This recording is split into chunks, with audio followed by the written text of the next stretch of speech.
es el lugar donde transcurre la representación democrática, la representación del pueblo y de las provincias. Y eso es cierto constitucionalmente. La pregunta es si la gente se siente representada también.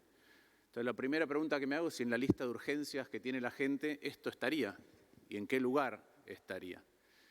Tiendo a pensar que no, igual que no estuvo la reforma judicial y los 14.000 millones de pesos que gastamos en algo que todavía, o que no gastamos, pero que todavía está pendiente de su sanción en diputados.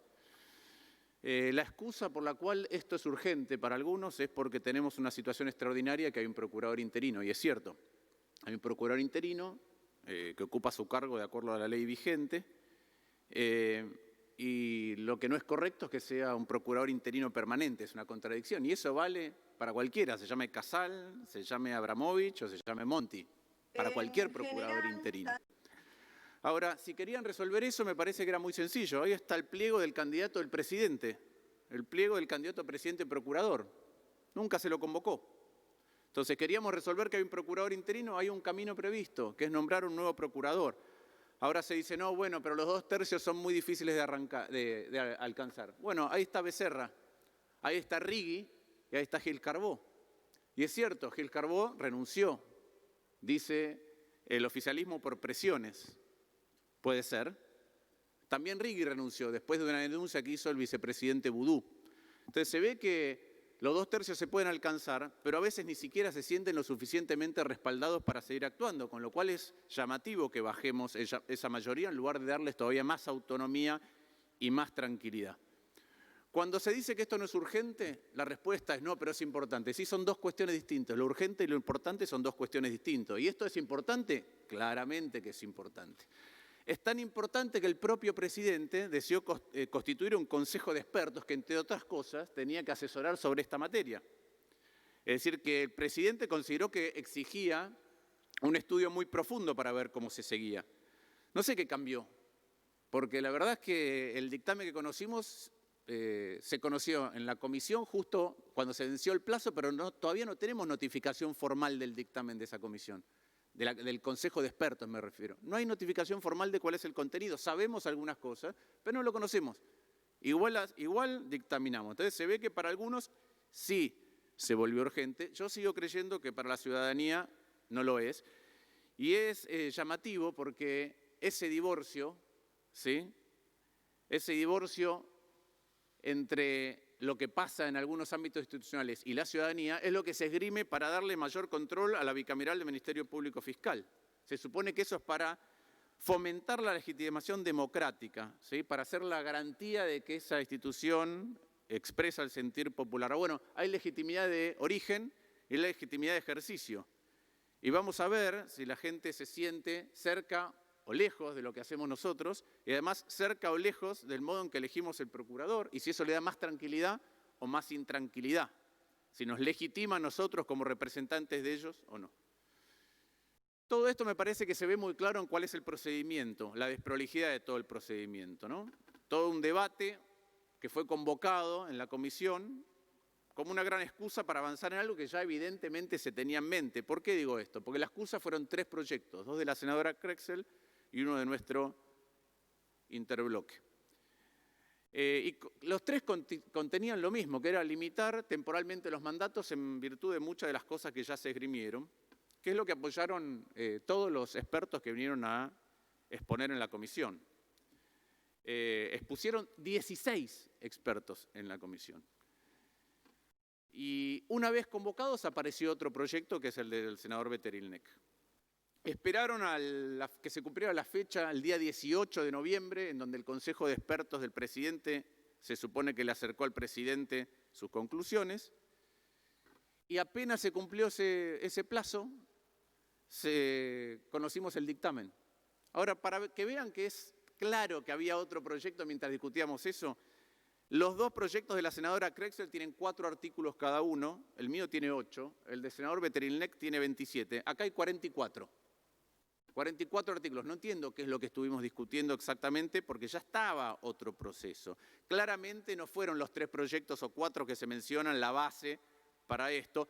Tampoco lo fue el Consejo de Expertos porque, insisto, no sabemos bien cuál fue la discusión adentro. Y tampoco los expositores.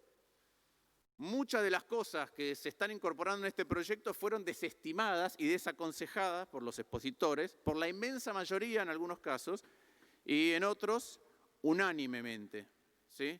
Pero la verdad es que es toda una gran excusa, en lugar de utilizar los mecanismos previstos de discusión para ver si mejoramos, si aprendemos los unos de nosotros, si mejoramos los proyectos, en particular los que tienen que ver con institucionalidad, no, hacemos de cuenta que discutimos, pero en el fondo se trata de imponer una visión sin atender a otros elementos. Está claro que el Procurador General y la Procuración General es una institución vital dentro de nuestro arreglo institucional, ¿sí? Más cuando estamos yendo hacia el sistema acusatorio. Se dijo ya, determina cuál es la política de persecución penal, la política criminal de la Argentina, en todos lados, ¿sí? Es decir, en todo el territorio nacional. Ahora, ¿es realmente para cambiar los cambios que se incorporan? ¿Cuál es la base de esos cambios que se incorporan? Uno ¿es difícil conseguir los 2/3? No, ya dije, Becerra, Rigui y Gil Carbó lo consiguieron. Si fuera solamente para que no quede uno interino por mucho tiempo, hubiéramos hecho solo una cláusula que es, rotemos anualmente el procurador interino. ¿Y resolvíamos ese tema? No. ¿Tiene otros elementos contradictorios esto? Sí. Por ejemplo, estamos todo el tiempo nos llenando la boca con el sistema acusatorio. Salgamos del inquisitivo, vayamos al acusatorio, que es mucho mejor, estamos todos de acuerdo, aceleremos ese proceso. Ahora, en el artículo 78 y 80, tal como queda, va a ser el único caso de un sistema acusatorio general donde un tribunal puede decidir si admite una acusación y después juzga. Es decir, admite en función de lo que ya piensa y después juzga. Eso es claramente una contradicción con el sistema acusatorio. Y encima no solo juzga, sino que puede decidir si suspende. O sea que cualquiera hace una denuncia, el procurador dice que la desestima, pero el tribunal puede igualmente darle curso y suspender por 180 días. Por ejemplo, cuando algo de lo que está haciendo algún fiscal no le gusta. Es decir, insisto, es el que admite y además el que juzga. Todo lo contrario del sistema acusatorio. Hablan de federalismo. Hasta esta mañana, en donde conocimos un cambio, habían sacado los representantes de los abogados de la totalidad del país y habían dejado solo el de la capital o la de la capital. Entonces, la verdad que hay muchas cosas que muestran el enorme grado de discrecionalidad y otra vez, de lo que ya pretendían hacer antes. Acá no hay un proyecto de modificación institucional, no hay una discusión profunda sobre eso. Acá lo que existe es el intento de nombrar a alguien, no sabemos todavía quién, ya veremos, y darle al oficialismo mayor control. No a la gente, como se dice, no al Congreso, no a la ciudadanía, al oficialismo, ¿sí?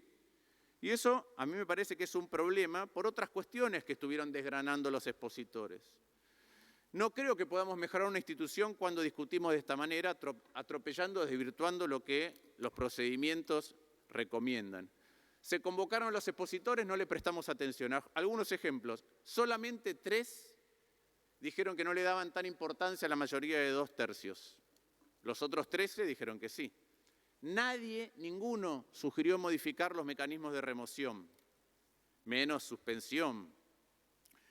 Hubo un enorme apoyo y subrayado la importancia que tiene el apoyo amplio del sector político y la autonomía. ¿Por qué?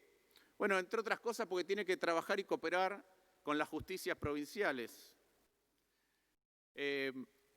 En el caso de que además tienen un límite temporal, pero que excede un mandato presidencial, tienen que trabajar probablemente con gobiernos de otro signo. Becerra dijo inclusive que para declarar inconstitucional la obediencia debida y el punto final, se sintió muy respaldado por esos 2/3. No nos importó. Hubo otro expositor que dijo que el proyecto del senador Betterilnec tenía algunas falencias que fueron incorporadas en que iban a aumentar el lawfare, porque lo que están haciendo es poner a disposición del Poder Ejecutivo más control sobre el Ministerio Público Fiscal. Entonces, ya sea para lo fair positivo, ¿sí?, ir a acusar al que no acuerda conmigo, o negativo, no acusar a los que acuerdan conmigo, ahí estamos generando más espacio para algo que nos la pasamos denunciando. Todos dijeron que era absolutamente imprescindible evitar la intromisión del Poder Ejecutivo, del Poder Político. Y eso está en el espíritu constitucional, está en el 120, que dice que la institución que estamos tratando hoy tiene que actuar en defensa de la legalidad y los intereses generales de la sociedad, no del oficialismo transitorio. Se esgrime, para moderar algunas cosas, se esgrime que en Estados Unidos o en Canadá coinciden, claro, el Procurador General es también el Ministro de Justicia, ¿sí? Ahora déjenme recordarles lo siguiente. En el año 73, cuando ocurrió Watergate, Nixon trató de remover, le pidió a su Procurador General que tratara de ocultar pruebas. ¿Qué hizo ese procurador? Renunció. ¿Qué hizo el suplente? Renunció. Solo con el tercero, con Bork, consiguió Nixon lo que pretendía. Ya sabemos cómo terminó. Nixon terminó renunciando, ¿sí? Pero además Bork, cuando Reagan lo propuso para la Corte Suprema de Justicia, fue el único caso en la historia de Estados Unidos que el Senado le negó eso. Entonces tratamos de extrapolar cosas de otros países sin ver que las sujeciones institucionales, de legitimidad, etcétera, son muy importantes y también tienen que ver los comportamientos individuales. Entonces yo me pregunto si lo que hacemos ahora es ganar poder o estamos discutiendo en serio cómo darle más autonomía, más legitimidad al procurador que tiene que hacer todo lo que ya se mencionó. Me ayuda, porque senador, lo que parece, con el tiempo. Ya termino, gracias. Porque lo que parece es que se gana poder, pero se corroe la institucionalidad que queremos preservar. De hecho, el próximo procurador seguramente tendrá que dictaminar cuando las causas de la vicepresidenta de la Nación lleguen a la Corte Suprema. ¿Qué les gustaría? ¿Alguien a quien no se le cree o alguien que tiene la absoluta confianza ciudadana para mostrar la transparencia? Yo creo que lo segundo. Pero bueno, no estamos funcionando así. Muchas de las excusas que nos damos es, vamos a hacer esto porque ustedes lo hicieron antes. Bueno, eso para crear instituciones mejores es un desastre. Es un desastre. Usar la excusa de que el otro se equivocó nos lleva a una carrera que es muy peligrosa. De la misma manera, y con esto cierro, la verdad que en ninguna democracia plena escuché jamás la expresión extorsión de la minoría. Las democracias nacen para preservar las minorías. Lo que hay es abuso de mayorías. Y la mayoría no es una razón, no es la razón, es un método. Porque ustedes nos dicen lo de la extorsión de la mayoría, pero la verdad que la mayoría en muchos lugares se utiliza de la siguiente manera. No puedo ser elegido gobernador, pero reinterpreto la Constitución una vez, reinterpreto la Constitución otra vez, modifico la Constitución, me vuelvo a elegir gobernador y otra vez. Y al mismo tiempo que hago eso, dejo 7.000 personas que no pueden entrar a una provincia hasta que la Corte Suprema me dice que les debo permitir ingresar. Entonces, en estos lugares el problema no es la extorsión de la minoría, el problema es el abuso de la mayoría y el problema es cuando la mayoría, por ser circunstancial, aprovecha para modificar instituciones que son absolutamente fundamentales de la vida republicana. Por eso nosotros no vamos a acompañar este proyecto. Muchas gracias. Gracias, señor senador.